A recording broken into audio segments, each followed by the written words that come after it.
Who do you think are like some of the 2-3 underrated players that the Indian team has today? I like Tilak Varma and Abhishek Sharma. I think wonderful swings of the bat. I look at someone like Shubman Gill, and he's that person in Test cricket. He's a superstar in terms of the way he looks, the way that he plays. I think India versus England Test series was there, and you were out because of handling the ball, and you were shocked because that was something which you were just trying to give the ball. I was just trying to get on with the game. The over rate was slow, and then Sachin was at short mid wicket, and he appealed. The umpire had no other option but to give me out.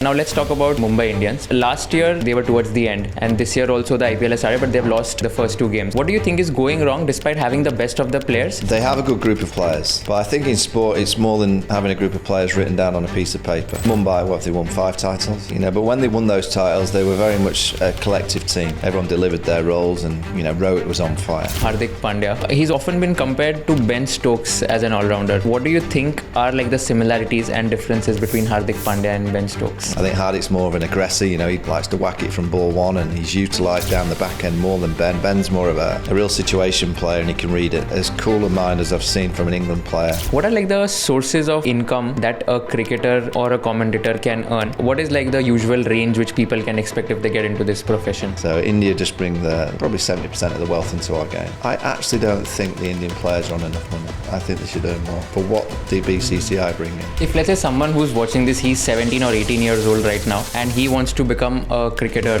in the future, what do you think you would advise him from a very early age of his career that he should do these things right now so that he can at least have a dream of becoming a cricketer?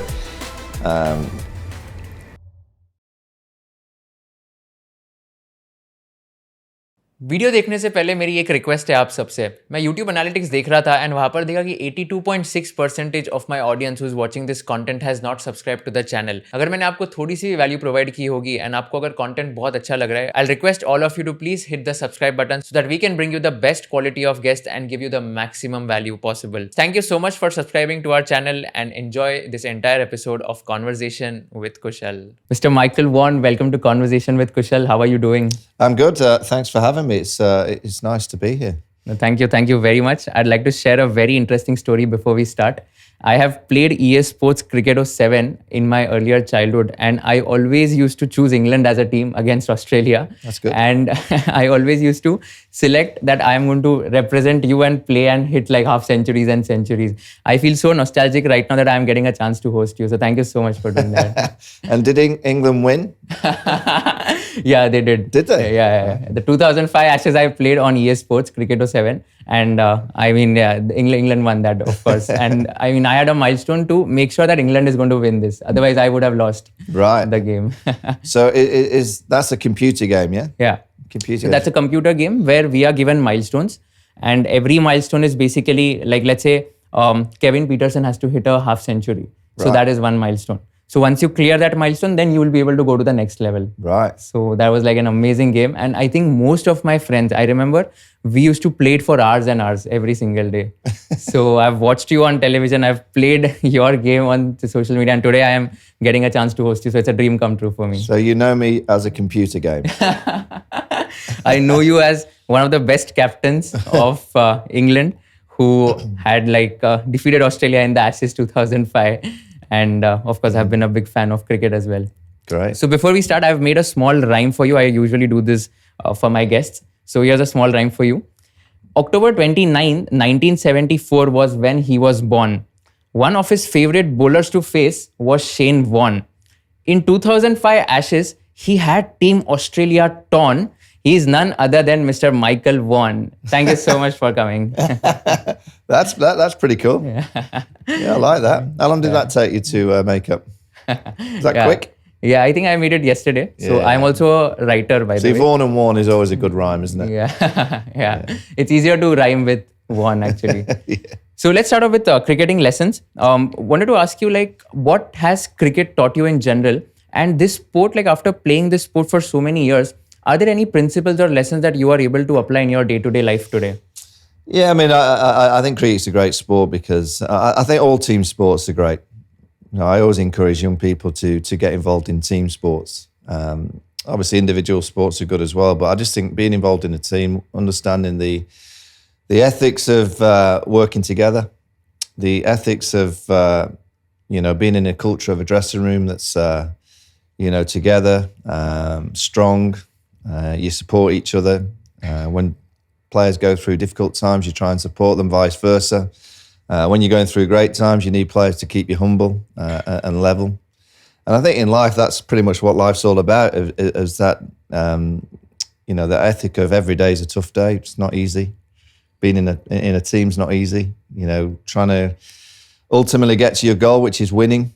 That's what playing sport is all about. It's obviously you want to enjoy it and you want to enjoy the ride, but fundamentally it's about winning, particularly when you're a professional. And it's hard to get to winning, which is the most important aspect. And I guess life's about that. It's about enjoying your life and making sure that you have a goal and an achievement, and you kind of you set your goals in terms of what you're delivering in your workspace, and you give it everything you possibly can to try and achieve those goals. And I think adversity is very important as well. How you deal with adversity, and in team sports and around groups, you're not going to have a great day every day. And in cricket, it's such a roller coaster ride of different emotions. It's a long sport. It takes a lot of time. There's a huge amount of different skills required to play cricket. It's not just one skill that you have to deliver. And you have to deliver those skills on a minute-to-minute, hour-to-hour, day-to-day basis. And how you get to that is very, very difficult. But fundamentally, I've always thought that we should encourage people to work really hard. I think we forget sometimes in life that, we should encourage young people that life's hard. Don't be worried about it being hard, because that's just normality. Don't worry when you're not feeling great every day. Particularly when you wake up. How many people wake up and feel great? You don't. But it's how you get yourself into that space of when you're going to work, or what in my job was to go and play cricket. You've got 2 or 3 hours before you do anything specific. From the minute that you wake up to the minute that you're going to try and improve your skills on that day, what you're going to do in your mindset. And I just think we discourage the conversation, particularly amongst young people, that life's hard, but don't be scared of it. Don't be worried about the fact that you're not going to feel $1 million every day. It's just not possible. And adversity and that motion of knowing that every day is sometimes quite difficult, that's fine. But you have great days as well. It's not all doom and gloom. You have amazing moments, and you do wake up some moments and some mornings feeling great. That's great. But most times you're feeling and getting out of bed going, oh God, here we go again. And that's somewhere in your own mindset, you have to trigger positivity. And the one thing I always just say to players is just try and make sure that you're enjoying it. Yeah. Cricket's a sport that you've got to try and enjoy. And I've tried to take that into my life after cricket, is that I've been very fortunate to go and travel the world commentating and talking about the game. And I've got involved in all sorts of other businesses, which is great. It triggers my mind into different kind of areas of life, which is fun. But I try and enjoy it. I try and smile and enjoy my life. And I'm very fortunate, I guess, to be involved in a hobby. So from the age of 8, when I started playing cricket, it's just a hobby. And now you could say that my hobby is now my job, and has been my job since 1992. So I feel very, very, very, very lucky. But it doesn't mean I haven't worked hard. I haven't been given anything. And again, that's a message that I always try and say to young people is hard work is normal. You don't get given anything. And not many people ring you up. They might ring you up when you're on the top of the cliff. When you're on top of that hill and you're all over the media and you're very kind of in the forefront of people's mind, your phone will ring. As soon as that moment finishes, you're gone. And you've then got to ring people up, and you've got to work hard to get into whatever workspace you're getting into. And again, it's hard work, and it's about you having that discipline and that drive to go forward. So team sport in particular has given me a huge amount of a foundation of what life really is all about. And it's hard work, and it's helping one another, and it's trying to encourage people to get on and roles. In cricket, you have different roles. In life and in business, you have different roles, and it's identifying, the roles and the characters within your organization to put the best people in the best positions in terms of what that skill set is, but also what is that character set required for that role. And that's is pretty much what a cricket team's all about.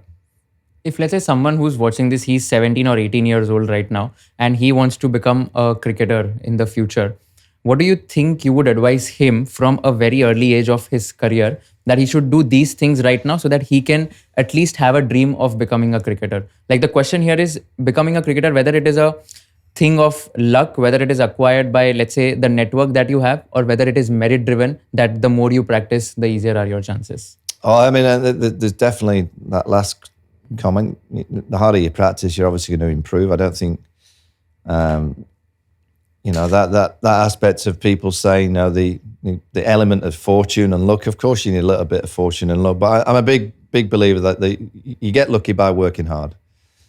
So the harder you practice and the more you put into your practice in terms of specific skill sets required on that given day to improve, don't be surprised if you get a bit of fortune in the game, because you've earned the right to have a little bit of fortune. So it's very difficult to say to just one 17 or 15-year-old who's trying to have a vision of becoming a cricketer, because I don't think there's one thing that I could say. The one thing I will always say to young sports people is don't be completely driven by the end column, which is the number.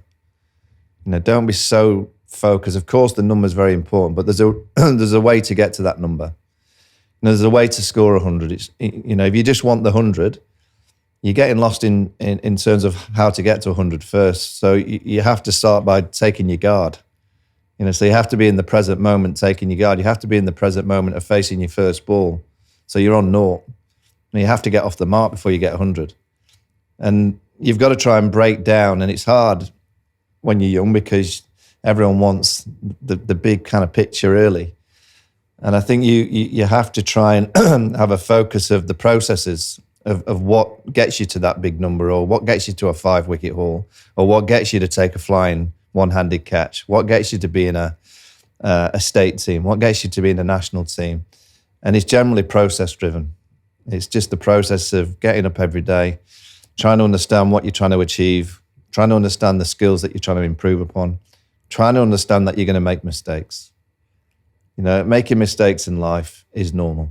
We all make mistakes every single day. And I think, particularly in this era, I think it's very hard for young people because everything's on social media. Everything is an opinion. More people can have an opinion on anybody these days than particularly in my time, where it was just a news article in a paper would be the opinion on me, or a TV show. Maybe I would get mentioned on a show. But now that the opinion is through social media. So I do feel for younger people more so now because it's harder. There's more people having an opinion on them on a given day before they've even done anything. So I think they can get probably misled in terms of the way that they're going about delivering their processes, because they could get taken offline, or they could get derailed, or their mind could get focused on a certain comment that affected them because they've seen it. I didn't have to deal with that. So the basic principle of anyone to achieve anything in any profession is process. If you're going to go and be someone in finance, what do you have to do? You have to go and get all your exams, pass your exams. If you're going to be in finance and make all the money that you want to make, you can't just make all the money first. You've got to go through the process of getting to that. And cricket's no different. You have to deliver the process. And every time that you go out to play, it's just a process-driven game. And the best players in the world have routines. They deliver their routines on a day-to-day basis, minute-to-minute basis. And that pretty much gets them to that success. It's a lot easier said than done. Because in life, there's so many different things now that can distract you. There's a lot of distraction. And this phone here is the biggest distraction for any young sports people, because there's just so much going on. There's so much communication in terms of different apps, different social platforms. And I think the phone and digital is the biggest distraction to a young sports person's life. Yeah. No, I completely agree with you. And in fact, I'd like to share a story with you. So when I was giving my exams, mobile phone had become one of the biggest distractions for me. And you won't believe, I think, but I had switched off my mobile phone for 4.5 months just so that I can focus on my academics. And I had locked it in my dad's wardrobe and I had just focused on studies, and I turned my mobile on after 4.5 months after I gave my exam. So I agree with you, like mobile phones are like... And you had success. Yeah, I think so. I got an All India rank 5 in that exam. But how hard was it? I mean, and when did you start getting? I'm on my phone because I deliver my socials, and all my emails are on there. I have to communicate back home and with many other people. But if I put that in a cupboard, after an hour I'd be like, I better go and just check it. So how long did it take you before you actually accepted that the phone had disappeared? So that's a good one. I think that in the first 1 or 2 days, I got used to getting used to the fact that the mobile is not going to be there with me. And since I was just studying for my exams, I was 19, 20 at that point in time. So I did not have any work as such, in the sense I was not working at any company, or I was not working on my startup that time. So I switched off for like 2 days. I accepted the fact that I'm not going to turn it on. And then after 4.5 months, it was very, very difficult for the first 7 days, 10 days. But once you're used to it not being a part of your life, then I think it becomes a little easier. So like another example, if I can give you, last month I did Vipassana meditation, which is 10-day long meditation where you are not supposed to use mobile phone, no social media, no dinner, no talking to anyone, no eye contact with anyone, just meditate for 12 hours a day and 10 long days. So I did it last month, and that was also like another no dinner. Experience. No dinner. Yeah. Right. Yeah. The last meal is at 5 p.m. Right. Okay. there. Yeah. So that helped me in order to avoid all the distractions. And where did you do that? So it is near Igatpuri, which is 3.5 hours from Mumbai. There are centers in Mumbai as well. There are a total of 250 centers across 6 continents. Right. So it's a study of Gautam Buddha, and he has taught that principles. And there was other people there, or are you just on your own? So there are people who teach us. They are called as AT, assistant teachers. But the main teaching is done by Guruji Satyanarayan Goenkaji, who is unfortunately no more, but his recordings are available. So that's a very... You feel good for it? Yeah, absolutely. I recommend everyone to do it. Really? And you become a different version altogether, because 10 days you are not talking, no social media, no mobile. You become more calm, you become patient version of yourself.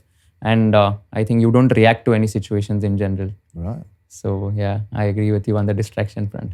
Let's talk about the India-England rivalries as well in cricket. India-England rivalry has been on the talk since the last many years. What was your favorite India-England match, and why was it favorite? I played some good games against India. I remember we won a one-day game here in India, and Freddie Flintoff had his shirt over his head. And then India played us in 2002 at Lords. And, but back in the day then, in white ball cricket, 50 overs, getting over 300 was monstrous. If you got to over 300, that was unheard of. It's just the norm these days. But I think it was Marcus Trescothick got a great 100. Nasser Hussain got 100. He pointed at the number 3 on his back to the press because they'd been giving him a bit of stick. And then we had India, I think 80 odd for 5. I think Ronnie Irani had got Sachin out. And we'd won the game. And then suddenly these 2 young kids came together, Yuvraj Singh and Mohammad Kaif, and smoked us to all parts of Lords and got the job done. And then on the balcony, Saurav Ganguly, the skipper, he had his shirt off and just a little bit of a 2 fingers back to our celebration in India. So I guess that, there was lots of test matches, that we played against India, and India were always a tough team. I thought Saurav Ganguly was a brilliant captain. I thought he brought the edge. And people will say, "Oh, what's the edge?" Well, it's that inner real fight and that in your face that you're required towards the opposition. You can't be timid playing sport at the highest level. You have to have that inner aggression. Aggression's not wanting to fight the opposition, but you've got to have that inner kind of real fight inside you. And I think Saurav Ganguly really installed that into the Indian side. He made them very aggressive. He made them a team that was hard to beat. He made them a team that when you walked over the line and played against them, you knew that they were in 11 against you. You knew that all 11 players were focused and disciplined. If you got on top of them, you always felt they would try and come back. I guess other teams, and this happens in all different countries' cycles, but I guess maybe in the 90s, if you got on top of India, particularly away from home, I think teams felt that they could get the Indian side, whereas under Saurav, I felt he installed that real fight. Had good players, had a group of younger players coming through, and any team that has Sachin Tendulkar, you've got a great chance of winning. But I'm a huge admirer of Sourav Ganguly and what he did for the Indian team. What do you think differentiates Sourav Ganguly from all the other Indian captains? I just think he was different, and he took over an Indian side that had talent, but probably didn't realise how to use that talent. And he's quite feisty himself. He likes the fight out in the middle, and he installed that in the rest of the team. I mean, you've had some wonderful captains. I think in white ball cricket, MS Dhoni's the best. I just think he's Captain Cool. What he brought to the Indian side and that World Cup win here in Mumbai was very, very special. Winning a World Cup at home's the ultimate. I mean, people will say it's probably the easiest one to win because you're in your own backyard. England won one in 2019, but it's still very, very special, and it's a huge achievement and a great achievement. Virat, I think, in terms of what he delivered for India in his Test match captaincy reign, I think he's up there with what Sourav did in terms of he was very similar, brought a huge amount of energy and buzz. And I think Virat Kohli's actually helped really, I wouldn't say save Test match cricket, because I don't think it was ever going to go away, and I still think Test cricket is the ultimate format. But I think because Virat Kohli, globally, you could clearly see that Test match cricket was his ultimate. I think the rest of the world followed, and his ethics towards fitness. And I think he's been a massive driving force in Indian cricket with his drive towards the aspects of being fit, getting in the gym. Cricket is it's a running game, and you have to run and you have to move. So you must be fit, and to be fit, you've got to put a huge amount of work into your fitness. And I guess again, historically, you would say that India had great cricketers, but maybe not necessarily great athletes. And I think now you've got great cricketers matched with great athletes, and that's because of Virat Kohli. He's brought a huge amount of drive. And then you've got Rohit, and Rohit is, such a good player. And he's, I would say all of them, and again, I'm guessing, I get the feeling that Rohit is a brilliant man manager. That's my feeling from what I see. I think of all the captains I've mentioned, he's probably the one that they all love playing for, because he seems to have that calm, cool demeanour about him, that he can grab a whole room and make them feel, calm. And that's the skill of great captains, are those that can drive a team, create a culture, but ultimately when the pressure's on, can create a calmness so the players can deliver their skill. Captains that deliver a panic and a panic in themselves, well, that transpires into the rest of the team to think that there's a panic station happening. And I think probably Rohit Sharma over the last few years he's been as cool as anybody. And I just think India now are getting to that. They get into a position in the world game that they should dominate. They should. With all the talent and all the players that you have here in India, I fear for the rest of the world, particularly in white ball cricket. I look at India in terms of the depth that they have and the skill sets that they have, and they've now got quick bowlers, and they've got plenty. They've got lots of spin options. They've got batters that can whack it out the park. They've got good fielding units. They've got clever tacticians. You've got professional setups all over India now. You've got academies. You've got performance pathways. You've got strength and conditioning coaches probably setting out from kids of a early age in terms of a professional program of what you need to be a professional cricketer. And you've got billions playing the game. So I do fear for the rest of the world in terms of white ball cricket. Your test team should be better. Simple as that. Your test team underachieved by a long distance. To think that you've not won a World Test Championship, to think that you lose to New Zealand 3-0 here, you go to Australia. Australia tough, but they could have played better in Australia. Mohammad Shami was a big loss, but I genuinely think your test team underachieves by a good distance. But your white ball team it's on its curve like this, and which country can stop them? It's going to take some stopping. Who do you think are like some of the 2-3 underrated players that the Indian team has today? Or you would like to bet on these players and they are going to be damn successful in the future? I like your two openers in T20 cricket, Tilak Varma and Abhishek Sharma. I think wonderful swings of the bat. I look at someone like Shubman Gill, and he's that person in Test cricket that for me epitomises what I say about India in Test cricket. I think he should be he's a superstar in terms of the way he looks, the way that he plays. He plays such pure drives down the ground. He's got such balance, and he's so elegant. But he averages 36 in Test cricket, and he should be averaging 46, 50 across all the formats. He's such a good player. I'm sure he'll captain India as well. There's too many really to mention. I don't think any of the India players are kind of underrated. I think the whole world knows how good they are. It's just Test cricket is the hardest format, and it's because it takes a lot longer. It takes a lot more out of your mentality. It drains the life out of you because it's a long game. The week is a long week in Test cricket. The build-up, then you start 5 days, and the ebbs and flows of a Test match are tough, but Test match cricket gives you a chance to come back.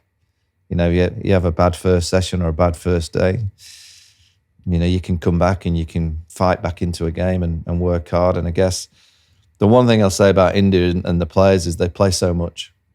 They're pretty much playing 12 months of the year, and there's sometimes that I watch them and think, well, they can't be on it all the time. It's just impossible to be at your pinnacle in terms of mindset and performance when you're playing every single day of the year. And sometimes I watch them in Test cricket and think, I can kind of understand that week it didn't work because they went behind, and did they have enough mental energy to come back? And they probably thought, well, we'll just do it next week, because they play so often. But the Test team it's the team that intrigues me more than any, because I just think they should be the best team in the world. They really should. There are some good teams. Australia, a fantastic team. New Zealand, they outpunch anybody in terms of what they have in resource. I don't think we talk about New Zealand enough in the World Game. All right, they're not lifting trophies, but they get into the semi-finals, final on a regular basis. And you think about that small country down there.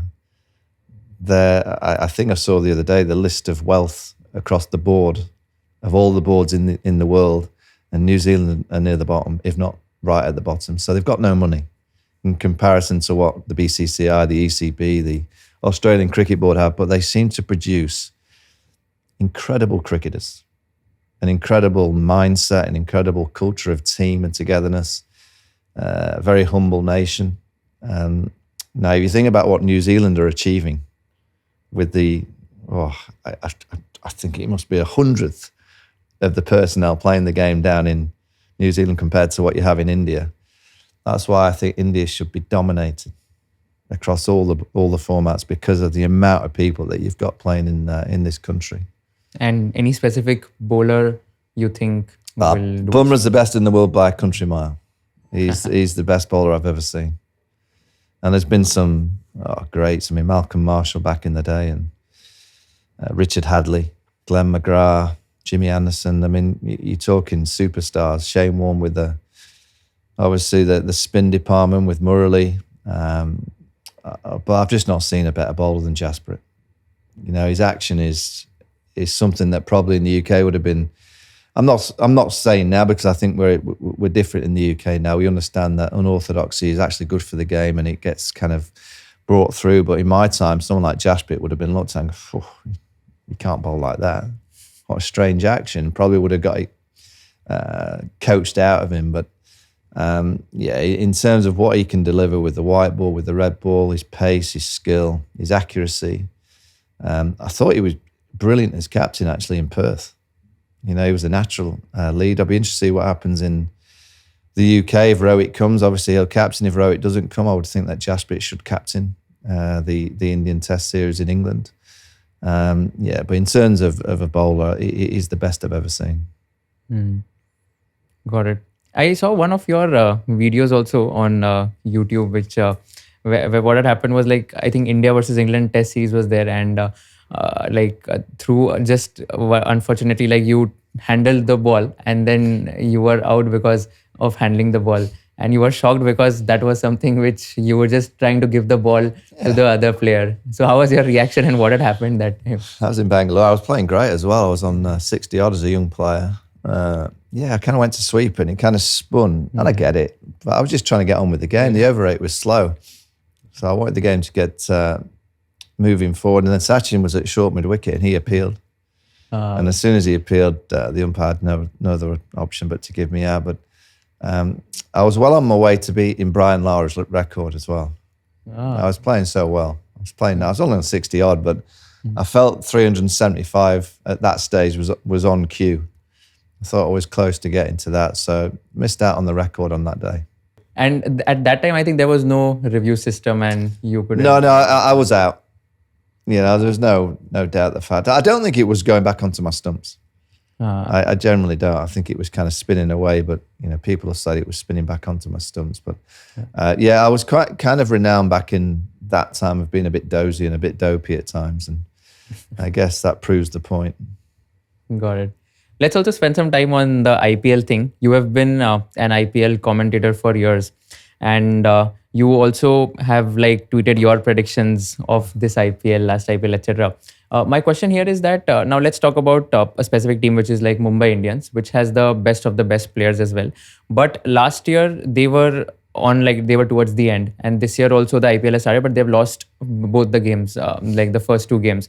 What do you think is going wrong, despite having the best of the players, that the team is not able to win? Well, sure. I mean, I've been doing the IPL for a long time. I love coming to Mumbai and working for CricBuzz. So I don't do the Worldfield commentary. I sit in a studio in Mumbai with a great team, and we discuss all the talking points and try and have a bit of fun doing it, which is great. Mumbai are, without question, the Real Madrid, the Man United, kind of in terms of the top echelons of the IPL in terms of profile. The Wankhede is my favourite stadium. The noise and the atmosphere that's created there is fantastic. They have a good group of players, but I think in sport it's more than having a group of players written down on a piece of paper. It proves to me that when Mumbai, what have they won, 5 titles? But when they won those titles, they were very much a collective team. Everyone understood their roles and everyone delivered their roles, and Rohit was on fire. If you actually look at the last few seasons, you could put it hand in hand. When Rohit fires, Mumbai fire. When Rohit's not firing, Mumbai struggle. You can have a Suryakumar Yadav, who I think is wonderful. They're missing Jasprit Bumrah, so you put Jasprit in and he adds 25% to the team straight away. They like to bring in young talent and young players, which is great for the game and great for Mumbai. But I actually think this year, if you look at the team, I think on paper, there's better teams this year. I think Punjab look a great team. And they look like they've got a collective group of roles defined already. I can see it. Ricky Ponting's put a good group together. The Sunrisers have got an incredible batting unit. Maybe they will struggle with the ball in hand, but they've got an incredible batting unit. I look at teams like RCB this year, and the RCB fans should get excited because it could be this year. They've won 2 in 2, and they just look like, again, so much depth in their batting. And they look like they've created a few nice tactical moves with the field. And I wouldn't say they've got the best bowling attack, but if you can create, some good rolls and a few different manoeuvres in terms of tactics with the ball, you've got a great chance. But Mumbai fascinate me because, it's always because we're in Mumbai, it's always the topic of conversation. Mumbai Indians, can they win it? And they can certainly get to the qualifications, and they can win any trophy because they've got so much talent. But I do sometimes think that they overcomplicate life, as in lots of T20 teams overcomplicate life. I mean, I saw Shemron Hetmar for Rajasthan Royals a couple of nights ago. He came in at number 8. I saw MS Dhoni bat at number 9. I'm looking at things going, come on, just simplify life. You've got 120 balls to play with. Just get your best players facing 120 balls, or as many of them as you possibly can. The matchups, the data, lots of information. Great for the game. I'd use it, but sometimes it overcomplicates what the simplicity of the game is, which is you've got 120 balls to get as many as you possibly can. Who are your best players? Try and get them facing as many of those 120 balls as you possibly can. And Mumbai, let's go back to them. I thought they were going to win it this year. I predicted them to win it. I just thought surely they can't have another dodgy year. But they've had a bad start, and they've got a win on Monday. I know this podcast will probably go out after Monday, but they've got to beat KKR at the Wankhede. And if they can get their mojo and their kind of formula going well at the Wankhede and they win the majority of their home games, they should be able to qualify for the eliminations down the back end. But they've got to try and get Rohit Sharma into some kind of form. If let's say you were supposed to coach a franchisee of IPL, which team would you coach and choose? Well, I love Mumbai. Okay. I think Mumbai is. I've been coming for so many years, and the hotels are great, the people are great. I'm mad on paddle tennis, so I play paddle tennis here. The food in Mumbai is incredible. I love going to the Oval Maidan and seeing all the young kids. I love driving around and just seeing cricket played everywhere. I know that's the same pretty much throughout India, but no, I love Mumbai. And I just think the Wankhede is my favourite stadium in India. I just think the atmosphere that's created, obviously, from being there and seeing Sachin and Sachin being sung around the stands and being there when they won the World Cup, that was special. To be on the Marine Drive when all the cars were tooting the horn. They toot the horns anyway, even when India haven't won a World Cup. But to be there for that historic moment was very special. Right. And since we're talking about IPL itself, so there's also one player who's been on the limelight as well, Hardik Pandya. And he has been like one of the all-rounders India has produced after a very long time. So he's often been compared to Ben Stokes as an all-rounder. You've seen both of them very closely. So what do you think are like the similarities and differences between Hardik Pandya and Ben Stokes? Both very similar. To be an all-rounder, I mean, you've got to have some ethic of hard work. I mean, to work equally as hard on your batting and your bowling takes some effort. I guess naturally they've been given a talent, so they've utilised that talent, which is great. There's a lot of people in life that get given something. You're genetically born with a natural gift, but you then got to use it. You've got to utilise it, and both those players have utilised it brilliantly. I guess Hardik's had injuries, and Ben's having injuries at the minute, but understandably they get injured because they play the game with so much force, and they're so energised in everything that they do, and they like to be at the forefront of the hotbed of the game. When the game's hot, these characters want to be there. They want to be in the middle, and that's both with bat and ball. They bat in the position where the game's on. So I mean by that when they go out to bat, the game's on a knife edge generally. It's that moment of win or lose. When you're at the top of the order, of course, you're setting the formula to how you're going to win. And you set that foundation of why your team can potentially get over the line. But it's in that engine room of 5, 6, 7 and 8, particularly in white ball cricket. That, for me, is the hotbed of how you win a game. And you need players that can play the situation, play the moment, cope with it. And Hardik Pandya and Ben Stokes with the batting hand generally are out there in the middle when the game's alive.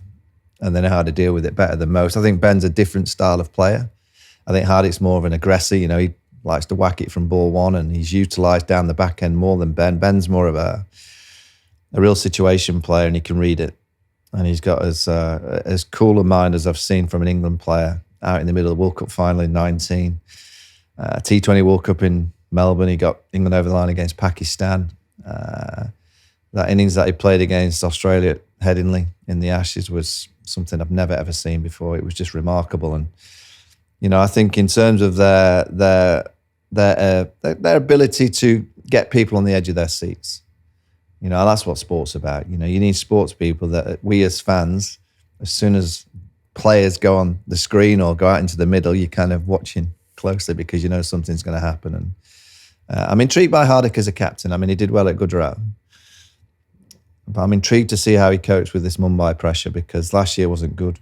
And this year they've started. He missed the first game, and then the first game back, he batted too low. Don't understand why he didn't come in a little bit sooner. He's such a good player. But I think this is a big year for his leadership. But in terms of what he's delivered for India in the last year, in the T20 World Cup and the 50 over, obviously Champions Trophy, he's delivered. and he's got a couple of trophies in his armoury, and another T20 World Cup in a year's time here in India and Sri Lanka. India will be clear favourites to win that, and Hardik Pandya is going to be a big part of that. And I have a huge amount of admiration for all-rounders: Hardik Pandya, Ben Stokes, Freddie Flintoff, Ian Botham. I think you've got to put someone like Pat Cummins in that category. He seems to be delivering with ball and bat, and obviously as a leader. There's many others, I'm sure. I'm sorry that I've not named all the all-rounders of greatness, but it's the hardest job in the world being an all-rounder, because it's probably the best job because you're involved in the game all the time. But I can only imagine what goes through their bodies and their minds having to deliver on a day-to-day basis. But they do it very, very well. What do you have to say about Andrew Flintoff and his attitude towards cricket and the way he... Yeah, he was great. I mean, he had a great time in around 2-4, 2-5. He was phenomenal, with the bat and ball. His bowling was, it was quick, it was skillful, accurate. I think there was a real fear from the opposing batters because of his hostility in terms of the way that he bowled. And around that time, he was whacking the ball out the ground as well. And at second slips, he's got massive hands. He was catching pigeons. So that period, he was as good a cricketer that I'd played with for 2-4, 2-5 and beyond. He had a great rhythm of play and a great mindset of confidence of knowing how to perform at the highest level and delivered on a regular basis. So it was... I always say it was, I don't think it is, on the balcony at Lord's, I wouldn't say it's the best seat in the house. I think right behind the bowler's arm is probably the best seat in the house, or the umpire is the best seat, or the non-striker. But I had as good a seat as anybody at Lord's watching Andrew Flintoff perform when he was at his best. And when Yuvraj Singh had hit 6 sixes in 1 over, do you recall what exactly was the reaction, or how were the interactions in the dressing room? Well, I wasn't there, but I was watching it. Yeah, Stuart Broad. I mean, again, he's a cricketer I admire hugely, because again, you've got not only he's got he's had to deal with his father's name as well, and he's dealt with that incredibly well. And then he's coming to the England side, and he was brought into the England side as a young player. And from the minute that he walked into the England side, you could see he really thought about the game. He was a real clever thinker, really mature, and I never thought he'd get the amount of wickets that he did. But that tells you that, when you have a drive and a discipline and a real ethic of trying to improve every day, that you're in the training zone, you can do anything in cricket and anything in sport. And that's what Stuart Broad delivered. And it was early in his career that he got hit for 6 sixes. And there'll be other players that gets demolished and destroyed publicly like that would fall away and won't come back from things like that. Stuart Broad, it almost triggered him into being tougher and better and improving. And, I think he'll be the first to admit, by having Jimmy Anderson at the other end, they've kind of worked off each other brilliantly. Huge. I'm a batter primarily, and I have a huge admiration for bowlers. I mean, I'll always say this, there's no captain that's ever had any credit for being decent without having really good bowlers. No one can be a good captain without having a good bowling unit. No one. And fundamentally, for the bowlers to put their bodies through what they have to put themselves through on a day-to-day, year-to-year basis is just, it's ridiculous what they have to do. So there's no franchise league team or ICC trophy that's lifted without a good bowling attack. And generally, I always look at, when I'm studying teams, I go, who's got the best bowling attack? And if you've got the best bowling attack, you've got a chance of winning anything. So you will give more weightage to bowling as compared to batting? Absolutely. Oh, yeah, I think, I look at someone like Rajasthan.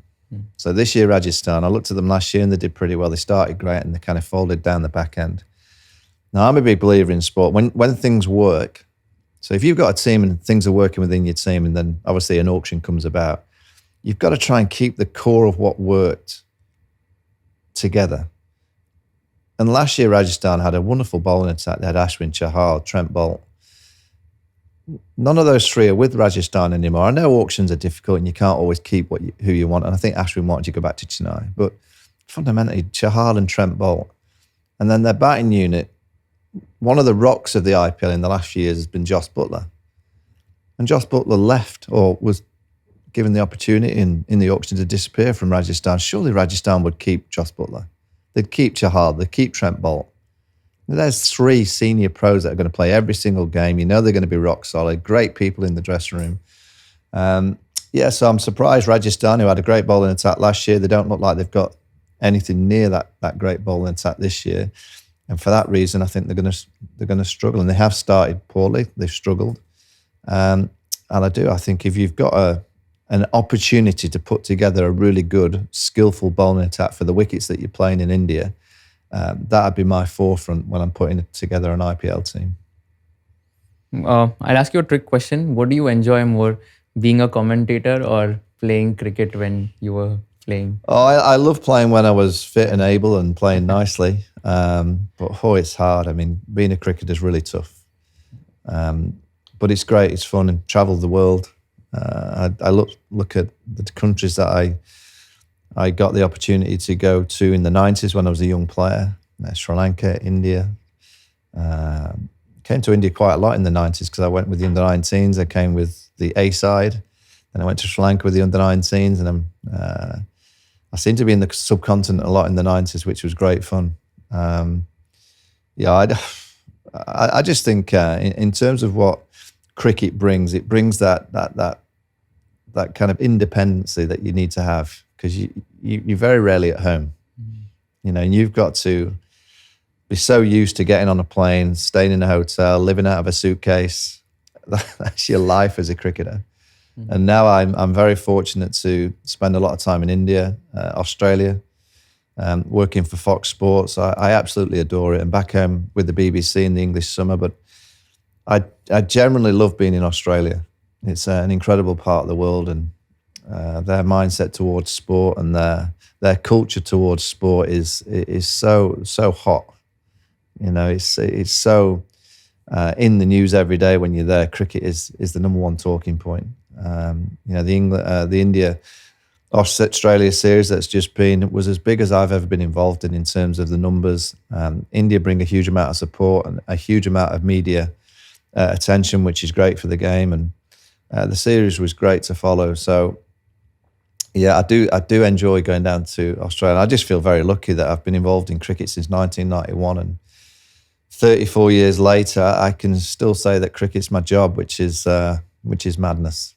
Yeah. And what has been like one of the best sledge you have heard on the field in your cricket career?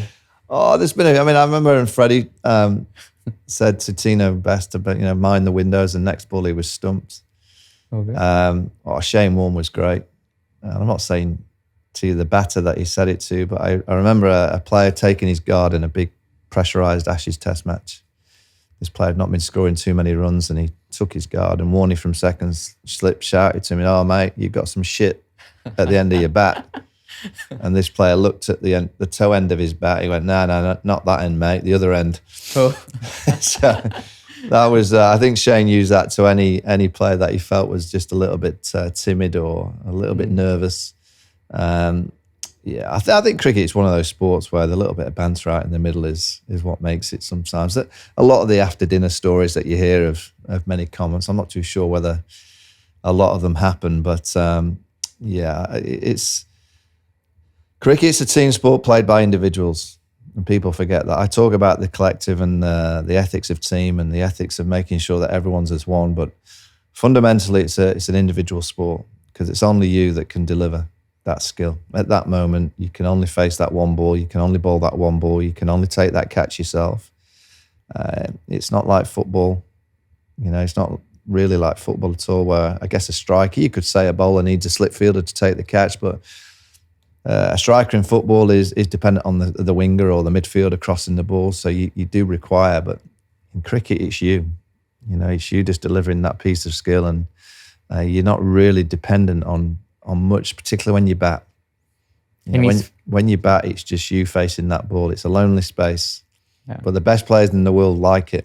They like that. They like the fact that the aspects of control of what you do and what you think and how you move, it's all down to you. And there'll be some people that get scared of that. But the best players in the world adore the fact that they can control. They all say can control the controllables. It's a good saying. It's a true saying. And I think the best players in the world control what they can control better than the others. Any specific experience of sledging against the Indian team you've had? No, we kept quiet. I mean, you say nothing. Say nothing to Sachin. Don't say anything. Don't even get into a confrontation. Just stay very, very quiet. And no, we didn't really give much out as an England side. We just played and.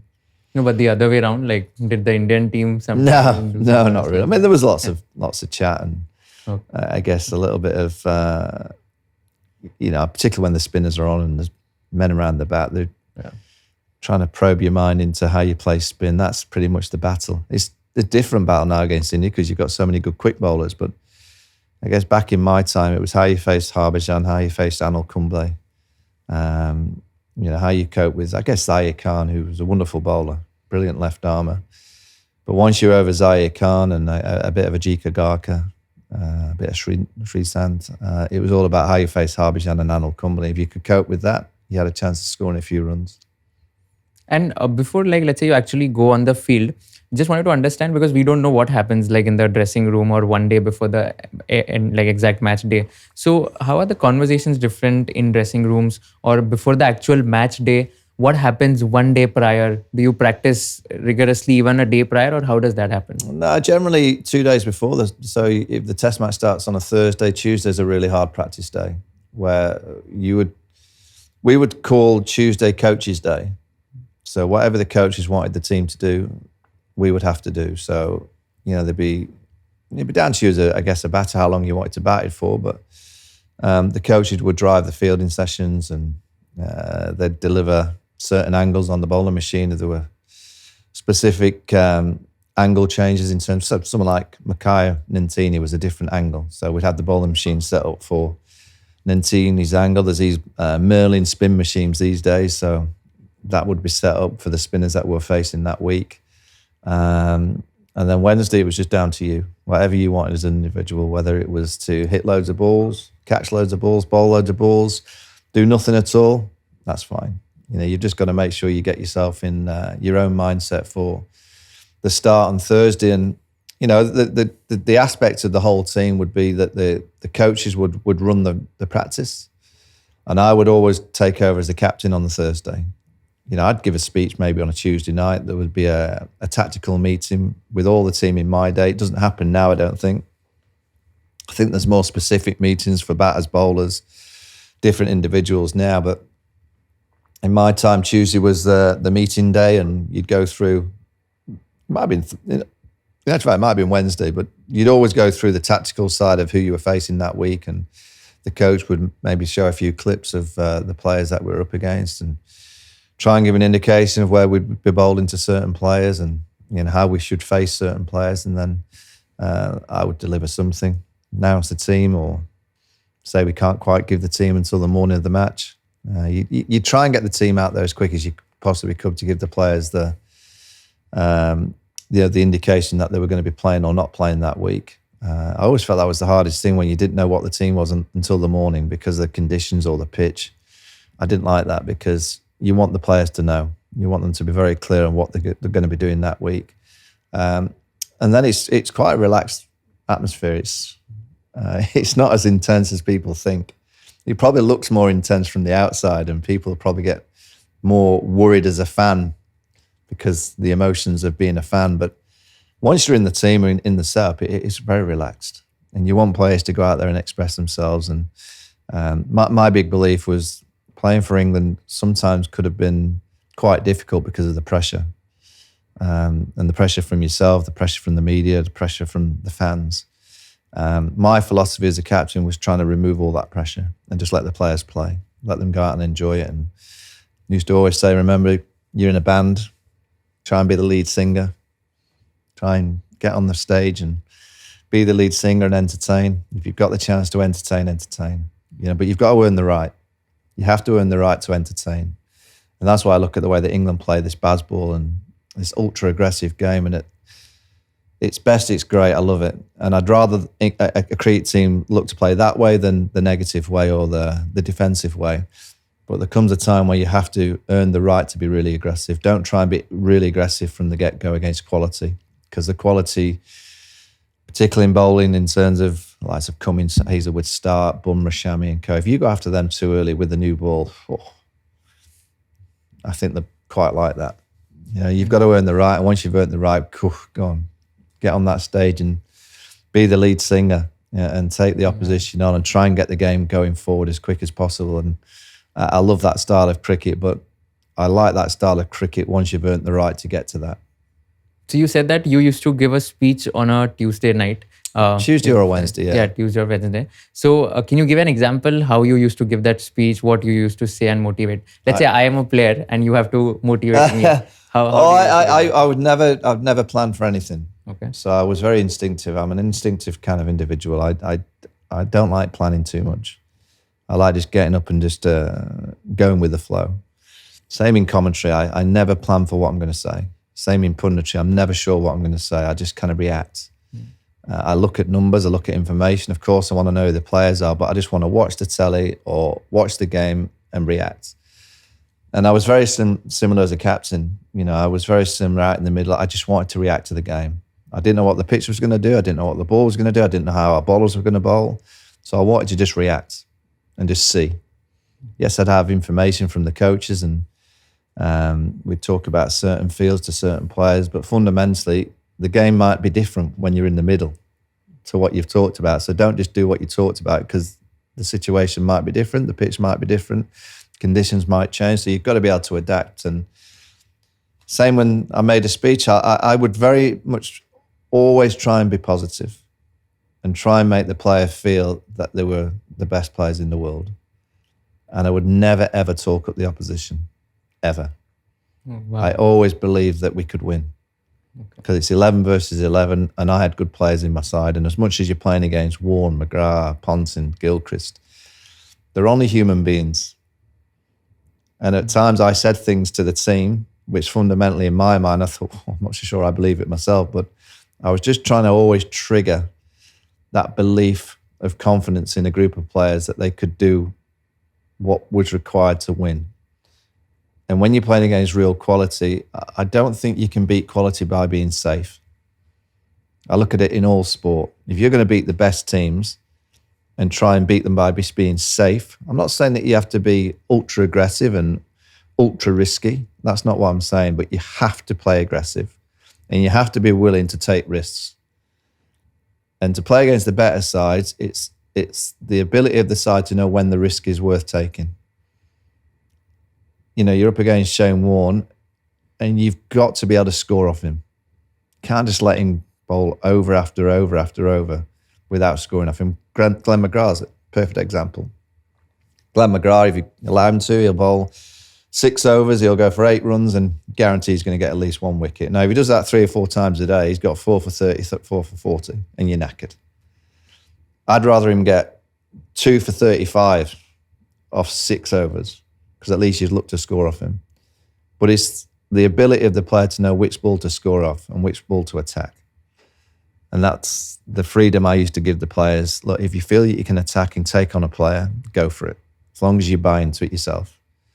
If you come into the dressing room and you're half-hearted or you had any self-doubt that, was this the right thing? Nah. If you believe you can take an opposition player down, take them down. But you've got to buy into that. So I do think it's the element of risk, and that's what I would say to the players in the group. Just be willing to take a risk. Be willing to take a risk at the right time and buy into it and enjoy it. I used to always finish, make sure that we enjoy it. Whatever happens this week, you wake up and you enjoy it. Wow. Love what you do what you love. Ultimately, you're going to enjoy. Yeah. What's the most memorable conversation you remember after getting drunk, after celebrating the victory? Do you remember anything? I don't remember much when I'm drunk. I don't know. I think they're the best times as a player. Sitting in the dressing room with your mates and you've just had a particular test victory. I mean, a one-day victory, it's pretty much done and dusted, and you're on the bus or the plane to the next venue and you're going again in 2 or 3 days' time. But a test match victory, when you've worked so hard for a week, that's how long it takes to win a test match. The preparation and the test. they're the best. They're the actual moments that I don't actually miss the playing side. I found playing, as much as people are probably thinking, oh, you made batting look quite easy when you're at the best. I found it hard. I found playing really hard. So the aspect of sitting in the dressing room with a beer and just knowing you've achieved something special, and that involves the whole management group. It's not just the players that win a game. It's the whole management group. It's the whole structure. And those moments when you just sat there with a bucket full of beer and you're just chewing the fat, and the opposition come in and speak, and that's what cricket brings. It brings great friendship, and probably more friendship now because of the franchise world, and all these players from around the world are playing together more often. But in our time, the only time that you had the chance to speak to an opposing player internationally was either if one played for your county as an overseas. So we had Darren Lehman for many, many years, got to know him, and he's a real good mate of mine now. And the other time was when you won a game or lost a game, you had to go in the dressing room and talk. That's the only time really that you mixed with overseas players. And I guess from 2005, that's the most special aspects of the series that, Adam Gilchrist, Ricky Ponting, Glenn McGrath, Brett Lee, Jason Gillespie, Warney became a great mate. They're really good friends of mine. We WhatsApp a lot, about things. Sheffield Shield final just yesterday was won by South Australia, and I had an affiliation to South Australia because of Darren Lehman, and Darren Lehman's son Jake's playing in the final. He got 100. Jason Gillespie's commentating with a good mate of mine, Laurie Colliver, who works with me at Fox, who's a huge South Australia fan. So you just get affiliated, and you become a part of these teams just naturally because you know people. So yeah, cricket's great for making friendships and traveling the world, and just being part of the road show of cricket is it's a real joy. You're also, I think, quite close with Wasim Jaffer, right? Wasim Jaffer, yeah. I've seen your tweets. I like Wasim, yeah. I mean, he was my first Test match victim. Yeah, I snicked him off at Lords. He played for the spin down the slope, and it just went up the slope. It was my Doosra. I bowled him a Doosra. I didn't realise I had one, but I bowled it to Wasim, yeah. I like Wasim, yeah. I like him. He's interesting on social media. He brings a little bit of joy in life. Yeah. I've got a funny feeling it might be his PR team that tweets for him, which is good. He's got a good PR team. He's keeping him in the know. I see his punditry on some channels, which I like as well. So yeah, the Wasim Jaffer kind of social media. People call it a confrontation. I call it banter. It's good fun. Do you have a PR team as well? Do I have what? PR team. I don't have a PR team. Now, maybe I should have one. Maybe I should ask Wasim's team to take over my PR. No, I don't. No, I do it all myself. It's fine. Got it. And also talking about finances, because it's also like a finance podcast that I run. What are like the sources of income that a cricketer or a commentator can earn? And what is like the usual range which people can expect if they get into this profession? Well, I don't know. I mean, it's decent. I think there's so many different aspects of payment, I guess, in cricket. Your playing days, you're obviously contracted to your national team or your state team or your county team. Now there's franchise leagues around the world. I would say that players these days must need a very, very good accountant because,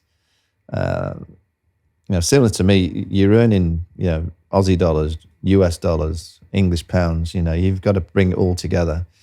With the aspect of digital now, a modern player needs to realise that, the world of TV, as I knew it back in the day, which was turning on television and watching, it's completely different now. It's all about the tablet. You've got to be so active on the tablet in terms of your punditry, and CricBuzz is a digital show, and it's monstrous in India, and it is around the world now. The app's the best scoring app in terms of any score that you want from around the world. You press on and you get all the scores from all the different kind of competitions around the world. You get to know all the players. There's a profile for every player that's playing the game, and all the news stories and all the digital clips are fantastic. So, I guess it's who you are and how good you're perceived to be in terms of your reach and your comments. The one thing I'll say is about punditry is that the best advice I got when I finished And I realized, so I finished in 09, I started punditry in 2010. And you're very much a part of the dressing room still, because you've been in that dressing room for a long period of time. But the one thing I'll say, and it was the best advice I got from Geoffrey Boycott, is that you're not in the dressing room anymore. And the dressing room won't protect you once you've left it. That's a fact. So don't always try and protect the dressing room as a pundit. You've got to see the game and say what you see. It's not being critical just for the sake of being critical, but you've got to say what you see.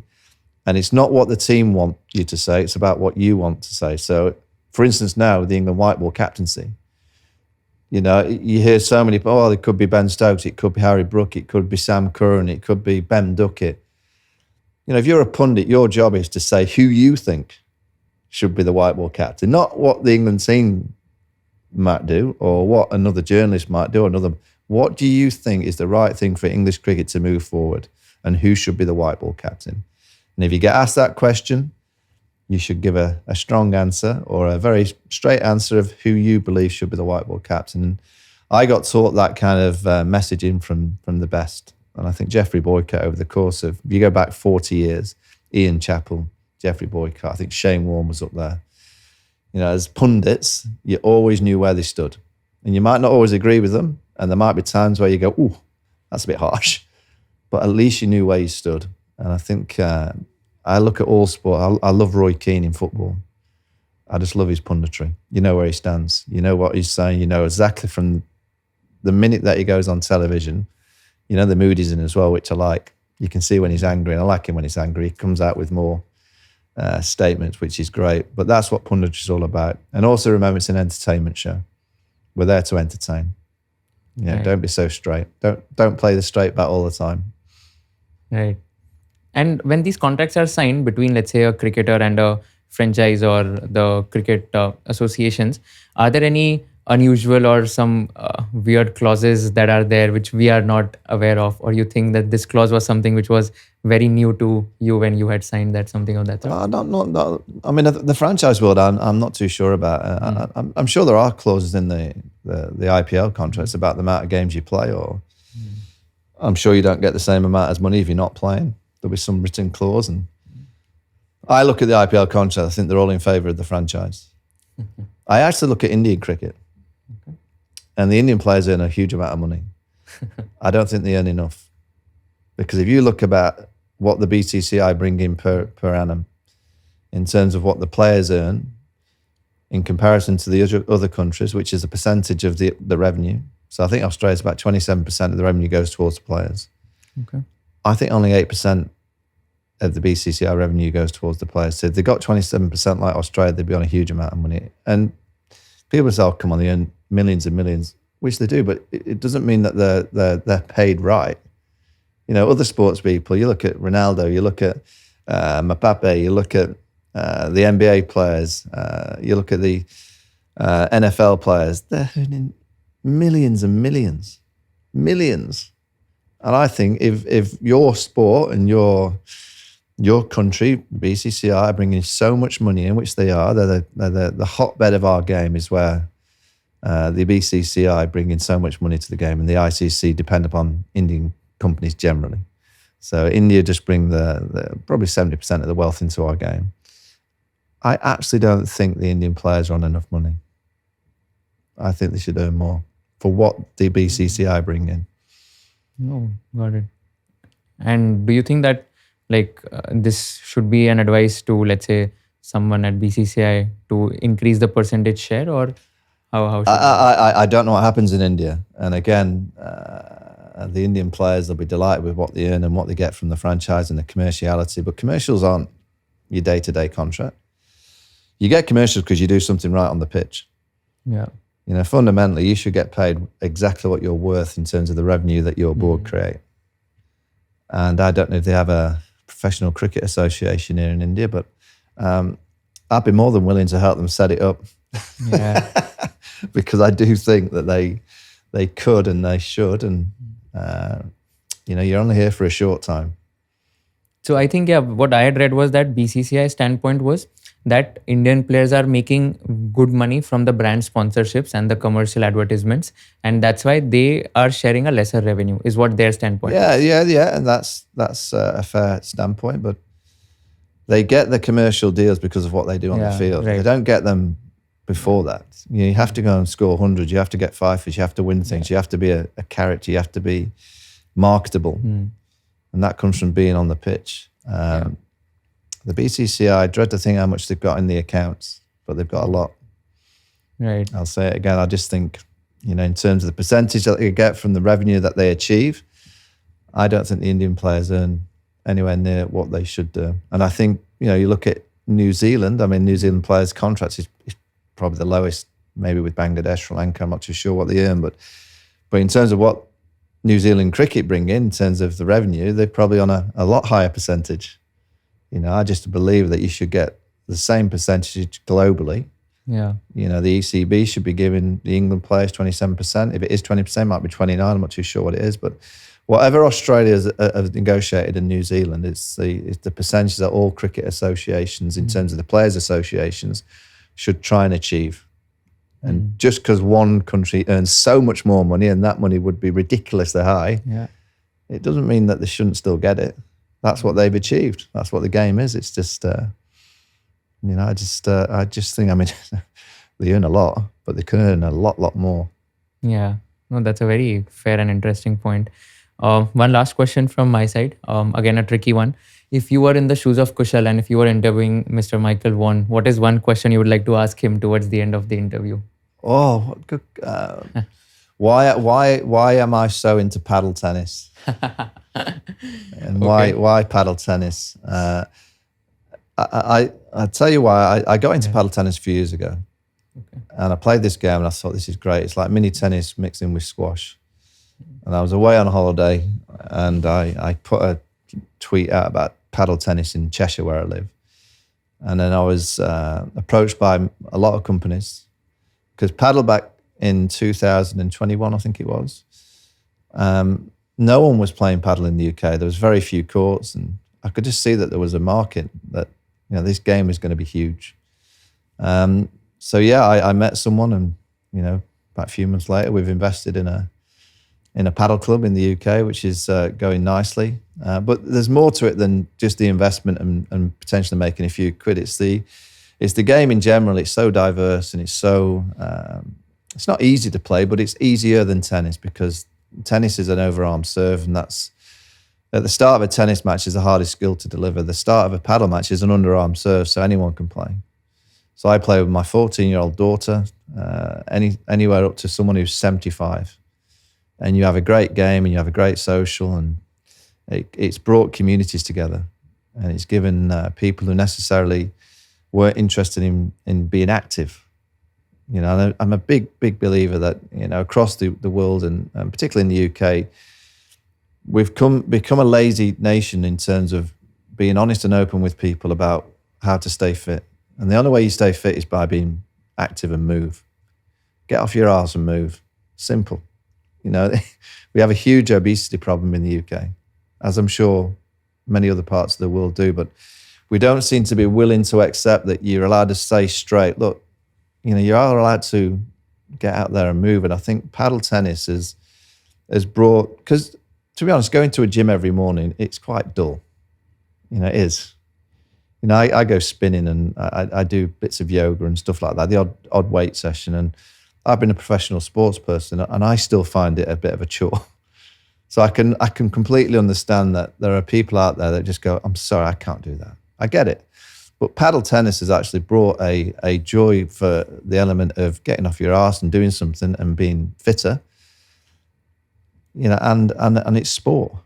I see so many people that are turning up to play paddle tennis who openly admit, I haven't been to the gym for years, and now I'm playing paddle tennis 3 or 4 times a week. I feel better about myself. I've lost a bit of weight. I'm in better shape. So guess what? You feel better about yourself naturally, which is great. You feel more positive every day. And that's what you've got to try and achieve in life. How do you get to a state of waking up in the morning and being feeling better about yourself? And that's fundamentally all that matters. If you can feel better about yourself, you're gonna transcend that onto somebody else. that positivity, you will add that onto someone's day. And that just is it's a snowball effect. You just keep telling people that it's actually good to feel good about yourself. And I do generally believe that it's a sport that's brought that to many in the UK, and I'm sure around the world. And in Mumbai, I come here and play paddle all the time. Play at the Willingdon Club, it's great. Yeah. Play with some good players and have some fun, and they're the same. They're feeling better about themselves because they're doing something with their activity 2 or 3 times a week, which is great.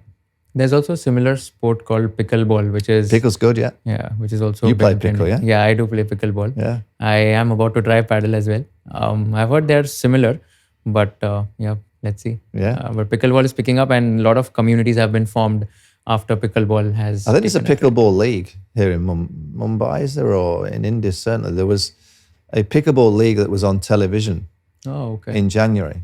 Okay. We haven't got to that stage yet in the UK. It's too windy for pickle in the UK. But yeah, paddle tennis is a sport that's hugely on the rise across the Yeah. world, but particularly in the UK. Yeah. Do you plan to invest in any Indian company as well in paddle? I look to invest in lots of different things. I like searching the market for new ideas and opportunities. Oh, nice. Do you actively invest in startups? Yeah, Wow. I do. I have done for years. And Nice. startups are interesting because if you can get into a startup that works, you feel part of a great journey. Yeah. So many startups, understandably, it's not generally the actual idea that fails, it's the people that's running the idea. So I try and invest in people. Right. So even if it's a tech company, I want to know who the personalities are behind the tech. Yeah. And if those people are driven and hardworking, you've got a better chance of being successful. If you haven't got that ethic of hard work, it doesn't matter how great the tech is, you've got no chance. Yeah. Yeah, so I generally invest in people and opportunities and of what that personality can bring. Right. Awesome. Thank you. Thank you so much for doing this. Had an amazing time. I hope I could do justice to your time as well. Thank you. Thanks for having me. Yes. Thank you so much.